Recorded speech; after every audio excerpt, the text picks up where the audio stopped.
விடுதலைக்காக உழைத்தவர்களை பற்றி சொல்லுகின்ற இந்த யூடியூப் சேனலை பார்க்கின்ற அறிவாளி நண்பர்களுக்கு மீண்டும் என்னுடைய நன்றியும் வணக்கம். தோழர்களே, இந்திய விடுதலை களத்திலே ஜாதி மத இன மொழி பேதமின்றி எல்லாரும் பாடுபட்டார்கள்.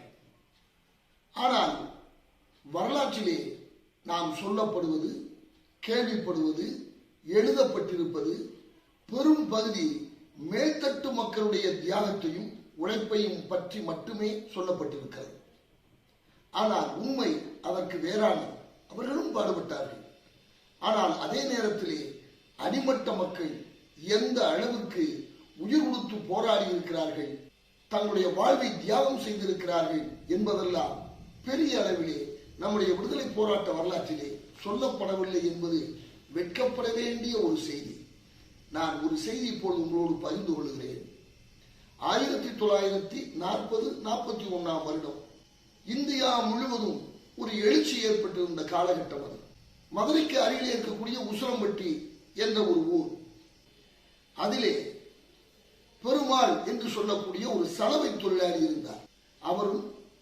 அவரோடு இணைந்த அந்த பகுதியிலே வசிக்கக்கூடிய அனைத்து சமய மக்களும் அன்றைக்கு விடுதலை போராட்டத்திலே ஈடுபட்டு தந்தி கம்பிகளை வெட்டி தபால் நிலையங்களை கொளுத்துவது என்று ஈடுபட்டதாலே ஆங்கில காவல்துறையாலே தேடப்பட்டு பக்கத்திலே இருக்கக்கூடிய பரமத்தேவன்பட்டி என்ற ஊரின் அருகிலே இருக்கக்கூடிய வண்ணாத்திப்பாறை என்ற மலையிலே சென்று ஒளிந்து கொண்டிருந்தார்.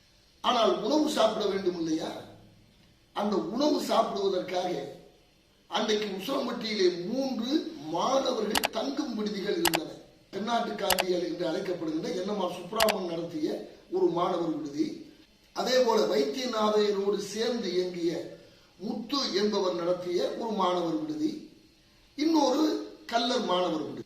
இந்த 3 மாணவர் விடுதிகளில் இருந்தும் உணவு தயாரித்து அந்த சுதந்திர போராட்ட வீரர்களுக்கு ஆயத்தமாக வைத்திருப்பார்கள். இப்போது நாம் சொல்லுகின்ற பெருமாள் என்று சொல்லக்கூடிய அந்த சலவை தொழிலாளி தான் வண்ணாத்திப்பாறை மலையிலே இருந்து வெளியே தெரியாமல் ரகசியமாக வெளியே வருவார். வந்து அங்கே தங்கியிருக்கின்ற நண்பர்களுக்கு இந்த உணவு விடுதிகளிலே சென்று உணவை வாங்கி கொண்டு அவர்களுக்கு உணவை தருவார். இது நடந்து கொண்டே இருந்தது. ஒரு நாள் உளவறிந்து கொண்ட காவல்துறை அவரை கைது செய்தது. கைது செய்ததோடு நிறுத்திக் கொள்ளாமல் அவரை அவருடைய வீட்டிற்கு அழைத்து சென்றது. கருங்கட்டான் பட்டி என்பது அவருடைய ஊர். அதுக்கு கரி கட்டும் பட்டி, அதாவது யானை கட்டும் பட்டி என்பதுதான் உண்மையான பெயர். நாம் தான் பெயரை எல்லாம் மாற்றி விடுகிறோமே. நேதாஜி சுபாஷ் சந்திர போஸ் சாலை என்று பெயர் வைத்தால் என்சிபி சாலை என்று பெயர் வைப்போம் இல்லையா? அதுபோல அது கருங்கட்டான் பட்டியாக மாறிவிட்டது. அங்கு சென்று இவரை பெற்றெடுத்த தாயாரையும் அழைத்து வந்தார்கள். ஏன் இப்படிப்பட்ட மகனை, சுதந்திரம் கேட்கிற மகனை பெற்றாய் என்று சொல்லி அவரையும் அழைத்து வந்து இருவரையும் நீதிமன்றத்திற்கு அழைத்து செல்கிறது உசிலம்பட்டி காவல்துறை. அந்த அவர்கள் வைத்திருக்கின்ற இடம் வத்தலக்குண்டு சாலை என்று சொல்வார்கள். அங்கே இருந்து பேரையூர் சாலையிலே இருக்கின்ற நீதிமன்றத்திற்கு இவர்களை அழைத்து செல்ல வேண்டும். மக்களுக்கு பயம் ஊட்ட வேண்டும் என்பதற்காக அப்படி இருவரையும் அழைத்து செல்கின்ற பொழுது, பிரிட்டிஷ் பேரரசர் வாழ்க, பிரிட்டிஷ் ஆட்சி நீடூழி வாழ்க என்று நீ சத்தம் போட வேண்டும் என்று சொல்லி இந்த பெருமாள் என்று சொல்லக்கூடிய தேசபக்தனை காவல்துறை வலியுறுத்தியது. ஆனால் அவரும் அவருடைய கிழட்டு தாயாரும் என்ன சொன்னார்கள் தெரியுமா? வந்தே மாதரம், மகாத்மா காந்திக்கு ஜே என்று சொன்னார்கள். அடி விழுகிறது, மறுபடியும் வந்தே மாதரம் முழக்கம். அடி விழுகிறது, மறுபடியும் வந்தே மாதரம் முழக்கம். சொன்ன உடனேயே காவல்துறை என்ன செய்தது தெரியுமா? தாயையும் மகனையும் நிர்வாணப்படுத்தி ஒரு ஆடை கூட இல்லாமல் முழு நிர்வாணமாக ஆக்கி அடித்துக்கொண்டே, எங்கே வத்தலக்குண்டு சாலையில் இருந்து பேரையூர் செல்லுகின்ற நீதிமன்ற சாலை வரை அவர்களை பேரரசர் வாழ்க என்று சொல் அடித்துக் கொண்டே வந்தார்கள்.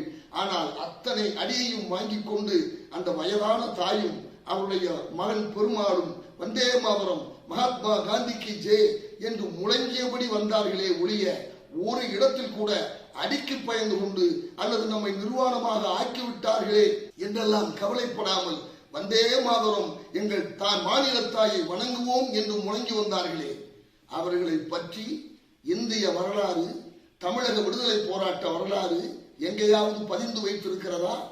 இத்தகைய ஒடுக்கப்பட்ட மக்கள், தாழ்த்தப்பட்ட மக்கள் அனைவருமே இந்திய விடுதலையிலே அன்று நின்று போராடியதால் தான் இன்றைக்கு நம்முடைய சுதந்திரம், இன்றைக்கு நாம் அனுபவிக்கின்ற சுதந்திரம் நமக்கு வந்திருக்கிறது என்பது யாருக்கு தெரியும்?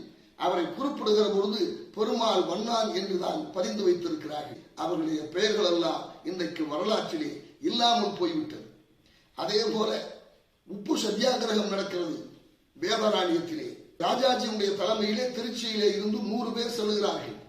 அப்போதுதான் நாமக்கல் கவிஞர் அந்த பாடலை பாடினார். கத்தியின்றி ரத்தமின்றி யுத்தம் ஒன்று வருகிறது, சத்தியத்தின் நித்தியத்தை நம்பும் யாரும் சேரிரி, யானை இல்லை குதிரை இல்லை கொல்லும் படைகள் இல்லையே என்று அகிம்சையின் பெருமையை பாடுகின்ற அந்த பாடலை முழக்கியபடி அவர்கள் வருகிறார்கள்.